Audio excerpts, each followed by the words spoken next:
اعمال کی کتاب 26واں باب۔ اگرپا نے پولس سے کہا، تجھے اپنے لیے بولنے کی اجازت ہے۔ پولس ہاتھ بڑھا کر اپنا جواب یوں پیش کرنے لگا کہ اے اگرپا بادشاہ، جتنی باتوں کی یہودی مجھ پر نالش کرتے ہیں، آج تیرے سامنے ان کی جواب دہی کرنا اپنی خوش نصیبی جانتا ہوں، خاص کر اس لیے کہ تو یہودیوں کی سب رسموں اور مسئلوں سے واقف ہے۔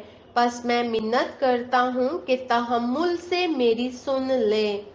سب یہودی جانتے ہیں کہ اپنی قوم کے درمیان اور یروشلم میں شروع جوانی سے میرا چال چلن کیسا رہا ہے۔ چونکہ وہ شروع سے مجھے جانتے ہیں، اگر چاہیں تو گواہ ہو سکتے ہیں کہ میں فریسی ہو کر اپنے دین کے سب سے زیادہ پابند مذہب فرقے کی طرح زندگی گزارتا تھا، اور اب اس وعدے کی امید کے سبب سے مجھ پر مقدمہ ہو رہا ہے جو خدا نے ہمارے باپ دادا سے کیا تھا۔ اسی وعدے کے پورا ہونے کی امید پر ہمارے 12 کے 12 قبیلے دل و جان سے رات دن عبادت کیا کرتے ہیں۔ اسی امید کے سبب سے اے بادشاہ، یہودی مجھ پر نالش کرتے ہیں۔ جبکہ خدا مردوں کو جلاتا ہے تو یہ بات تمہارے نزدیک کیوں غیر معتبر سمجھی جاتی ہے؟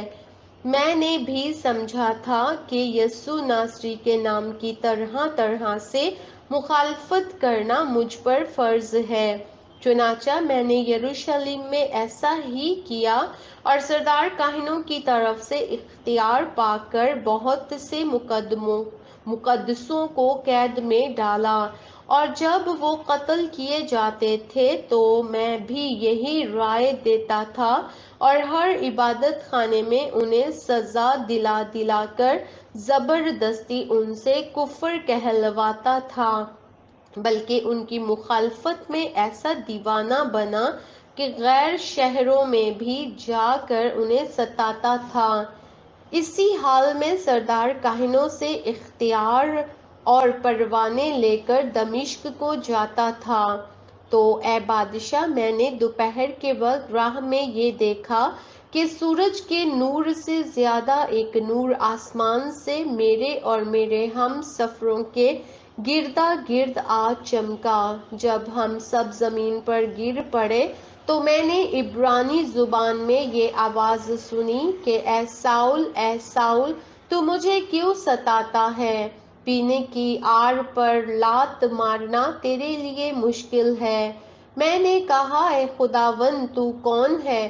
خداوند نے فرمایا، میں یسوع ہوں جسے تو ستاتا ہے، لیکن اٹھ اپنے پاؤں پر کھڑا ہو، کیونکہ میں اس لیے تجھ پر ظاہر ہوا ہوں کہ تجھے ان چیزوں کا بھی خادم اور گواہ مقرر کروں جن کی گواہی کے لیے تو نے مجھے دیکھا ہے، اور ان کا بھی جن کی گواہی کے لیے میں تجھ پر ظاہر ہوا کروں گا، اور میں تجھے اس امت اور غیر قوموں سے بچاتا رہوں گا جن کے پاس تجھے اس لیے بھیجتا ہوں کہ تو ان کی آنکھیں کھول دے، تاکہ اندھیرے سے روشنی کی طرف اور شیطان کے اختیار سے خدا کی طرف رجوع لائیں، اور مجھ پر ایمان لانے کے باعث گناہوں کی معافی اور مقدسوں میں شریک ہو کر میراث پائیں۔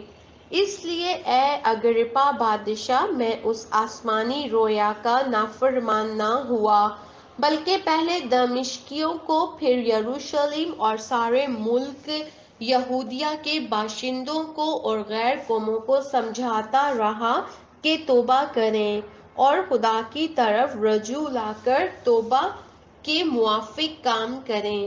انہی باتوں کے سبب سے یہودیوں نے مجھے ہیکل میں پکڑ کر مار ڈالنے کی کوشش کی، لیکن خدا کی مدد سے میں آج تک قائم ہوں، اور چھوٹے بڑے کے سامنے گواہی دیتا ہوں اور ان باتوں کے سوا کچھ نہیں کہتا جن کی پیشن گوئی نبیوں اور موسیٰ نے بھی کی ہے کہ مسیح کا دکھ اٹھانا ضرور ہے اور سب سے پہلے وہی مردوں میں سے زندہ ہو کر اس امت کو اور غیر قوموں کو بھی نور کا اشتہار دے گا۔